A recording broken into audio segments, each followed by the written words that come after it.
Camera one, camera two, camera three, camera one.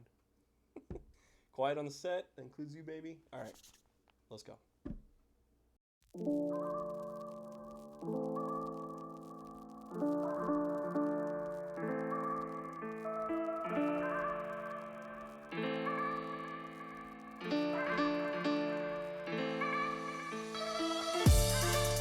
Hey guys, welcome to Wine Diplomat. I'm Eureka, and today we're going to talk about something using a tool, using something to help make our wine experience better, and that's decanting, and that's using a decanter for a wine. So the question that we're going to ask today is, I get this sometimes, is does all red wine need decanting? Is this something that if I don't have a decanter, am I not getting the full flavor out of my wine? And that's what we're going to explore today. So to help us with that, we've got a wonderful French wine, Chateau Les Aubières, which is from Bordeaux. So it's a Côte de Bordeaux is the place in the Bly Côte de Bordeaux. So this is on the, if we're looking at the map of France, sometimes you might hear with Bordeaux, left bank and right bank. This technically comes from the right bank of Bordeaux, and it's an area that grows amazing, Merlot and Cabernet Sauvignon and all this stuff too. So even though it's not one of the bigger named villages and places that's inside of Bordeaux, it's a really cool place to get some wine. So with Chateau La Aubières, let's take a look at the wine that we're using today. So it's kind of a kind of a brownish brick red, and that's because this is actually a 2016, so it's got a few years on it. And we'll get into kind of, should you decant a wine like this? Would it help it? But being 2016, it actually has a little bit of age to it. So you've got a nice garnet, kind of ruby red, and it smells really good. Yeah, I mean, if I had to pick a favorite wine, if I had to pick a favorite place, it would be Bordeaux of all the wine.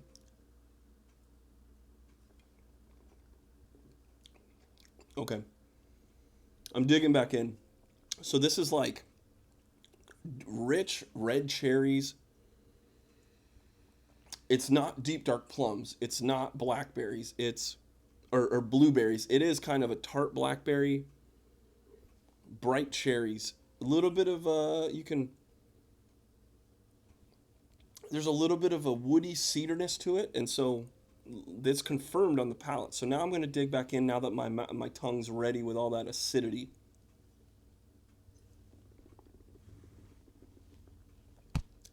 Mm, I love Bordeaux. I love it so much. And it's absolutely confirmed with that. I get those cherries. I get that good acidity as a good backbone to it. So on its own, I love these wines because they're so versatile. The Bordeaux you can drink by itself if you like the tart cherries, if you like the little bit of the woodiness, a little bit of French oak influence in the background. There's a touch of vanilla, but it's not too crazy. It's really just a bright tart fruit, and there's not a lot of like, there's not tobacco, there's not like forest floor. It's really just really good fruit and a little bit of wood. um, but uh, yeah, so that's the wine that we're doing, Chateau La Aubières. I would absolutely recommend this wine. We got it for 20, 25 bucks, which for Bordeaux is actually a pretty good deal. It's not too bad, man. So without any further ado, let's start taking a look back. Let's step back and say, why are we decanting a wine? Okay, the main reason, and this is something that I'm sure every one of us has heard, and that's to let the wine breathe. Okay, so not that the wine is like choking or anything, right? But it's just like right out of the bottle, there might be some compounds that we don't want in our wine. If you go to smell it and it's like, whoo, it smells like maybe a little bit of like kind of eggs, right? A little bit of sulfur. Maybe there's a little bit of gassiness or something that's gone on in the bottle, and it just kind of needs to aerate and breathe away.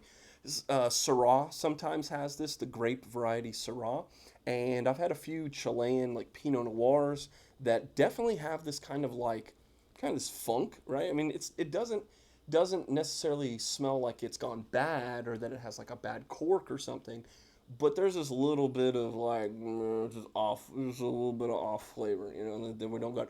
But after the air is able to get in there and it's able to breathe and that stuff's able to kind of blow away, we get the fruit, the big kind of juicy fruit aromas and flavors start to actually come into the wine. So, well, let's talk about decanters. If we're here, let's get to the main event. All right.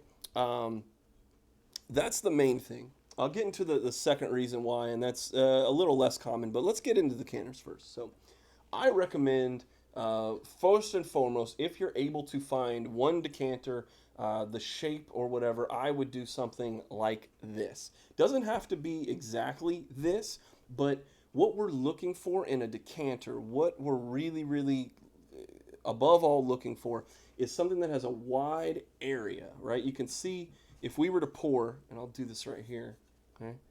So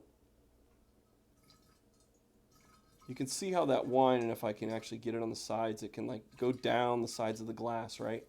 But we want something that if we're gonna swirl this around, if we're gonna have, just throw this thing around in here, because we want oxygen to get into all those little molecules of wine. Well, if we were to pour the whole bottle in here, it would stretch, and I'll put it in this camera, it would actually stretch across this whole wide area so that we're getting like a nice long sheet of air that's going to contact the wine. And that's what we want.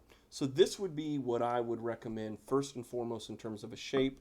And, it's got for pouring, like if we were going to pour this back into the glass. Actually, you know what? I'll put this right there. How about that? If we're going to pour this in here, it just goes right there. So, not too shabby, all right? So this is, like I said, this would be first and foremost, this would be my number one pick. This is my number one draft pick right here. That's the bad boy right here. Boom. But they don't all have to be those massive, gigantic. I mean, this is, look, come on. Guys, come on. This is ridiculous, okay? So if you only get one thing out of it, here you go. This is what I recommend. But they don't all have to be these massive jugs. We still have the first ever jug that we got. The first ever one we got was this bad boy right here. The story of this is my wife was out at a thrift shop, which is actually where we get most of our decanters and glassware because we break most of it. I mean, I'm clumsy. What can I say? So this actually, my wife bought this, not thinking of it as a wine decanter, but kind of as like a flower vase, right? I mean, it's that nice long stem to it. You could stick some flowers in here. It looks really good on the table. Doesn't take up a lot of space. And here we go.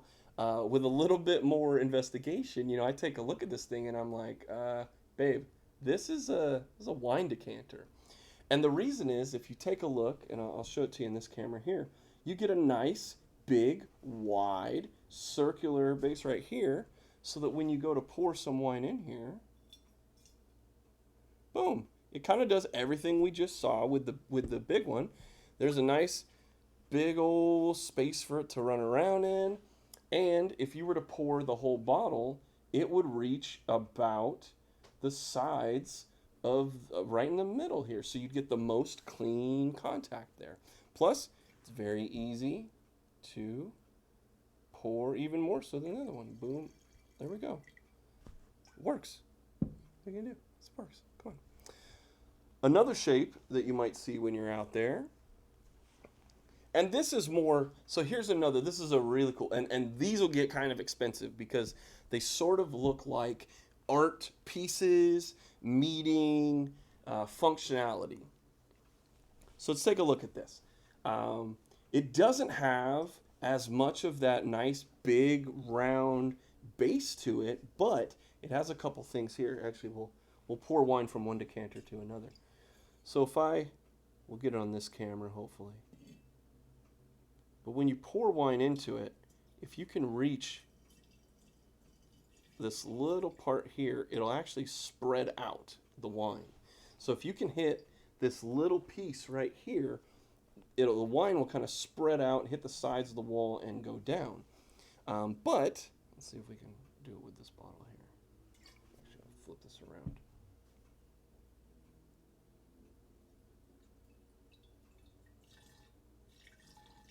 And I can't do it. There you go. So you can kind of see when the beads of the wine are hitting the top there, they kind of spray out. That's all the wine that's in the bottle. But all in all, like it's not. It'll give you a little bit of that air contact, but really mostly it's just to look cool. I mean, come on, this thing looks really cool. So it's to look cool on the table, and to have this nice, easy grip around there, right? So that when I'm pouring it, I can just pour it right in there. Boom. There we go. So that's the third one. And then the final one that I'll talk about, and this is just because we happen to collect decanters. Like I said, my wife and I, we go to thrift shops a lot, man. Can't recommend that enough about buying glassware. And we kind of just find this stuff here, okay? So this is the fourth and final shape that I'll show you here. And the reason I like this is it's kind of, it has a big enough aeration. So if I throw wine in here, you can kind of see that it's hitting that dome and spreading out. So it's kind of like the mega version of what I thought was the cool part about that other one. I'll just throw the wine in here.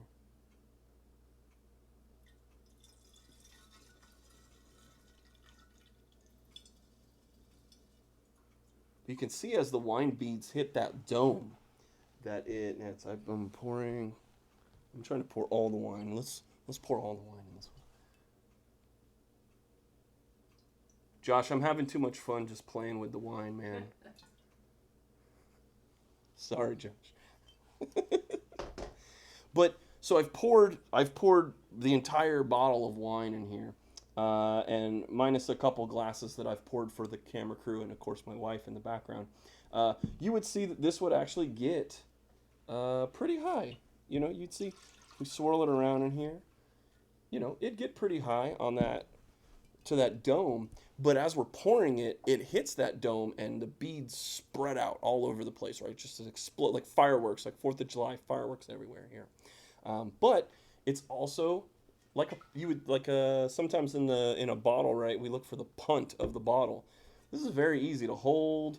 It's very easy. Pour us another glass. So I mean, it isn't the widest base like the one I'd recommend the most, but it looks cool. It's got a little bit of functionality, and it's got the little dome that helps aerate that wine a little bit more. So all in all, this is like one of my favorite decanters. It's why I love having it around, and yeah, I probably use this one half and half with the big gigantic one here. Just depends on the wine. It really just does. And so the second reason that we'll get to about why you would decant a wine, and that is there might be sediment in the wine. So you might, as the wine ages, you see these little solids that appear through either things called tartrates or what. But the long story, we can look into that deeper. But there may be little solids that end up. So what you're doing is you're trying to pour, and I don't know if you can see, I kept a little bit of wine in the bottle. Because what will happen is, as you see in the light and as you're pouring into the glass, you can see if there's a little bit of sediment or kind of crunchy stuff that you do not want in your glass, you do not want in your decanter. So you can pour it in here, and it's another way to see, like, as you're swirling it around, are there little pieces of sediment? And then as you're pouring, you can make sure that they don't pour into the glass. So its form, its function, it's looking cool, it's pouring the wine, it's giving you something to talk about, and it does a little bit of airing in that wine and maybe opening it up. This particular wine was pretty good right out of the bottle, but as we try it about 30 minutes since we've opened it, it just kind of unlocked that little bit. But the last thing I'll say is, like, really, when should you decant a wine? Okay, we've gotten all this far. Let's get to the meat and potatoes. Well, really, that's up to you. There's no yes or no, or There's no quick and easy answer about this. It really is when you open the wine and you taste a little bit the first time.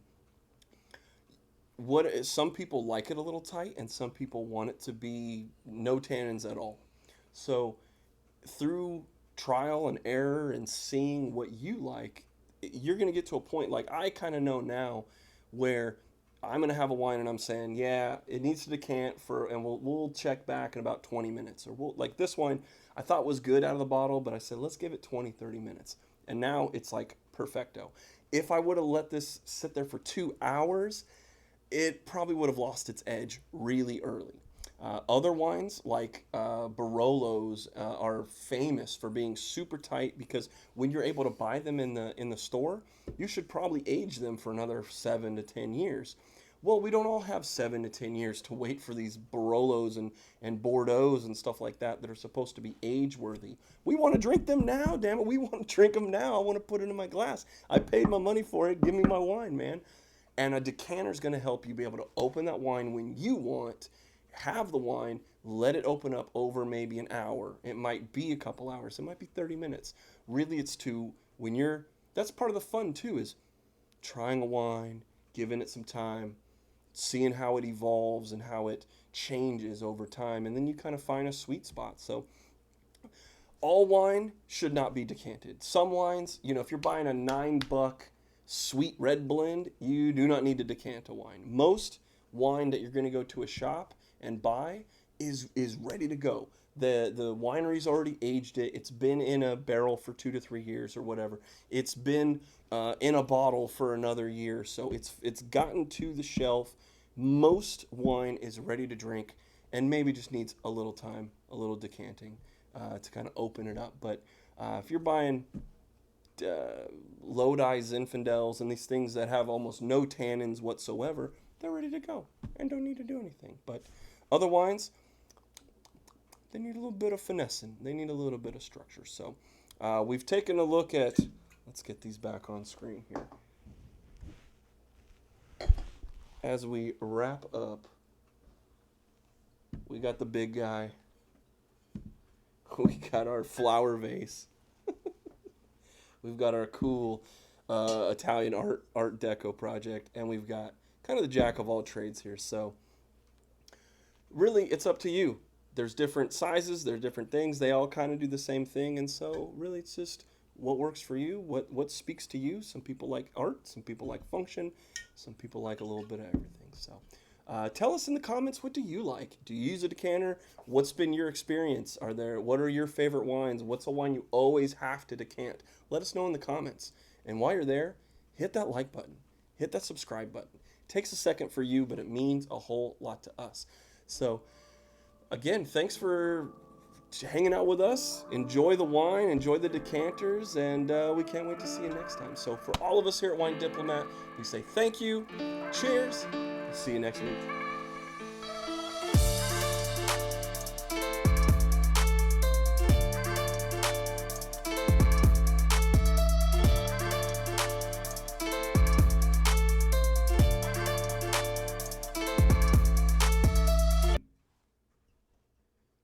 You know what 20 million over the salary cap tastes like? Championships, baby. We are the champions, my friend.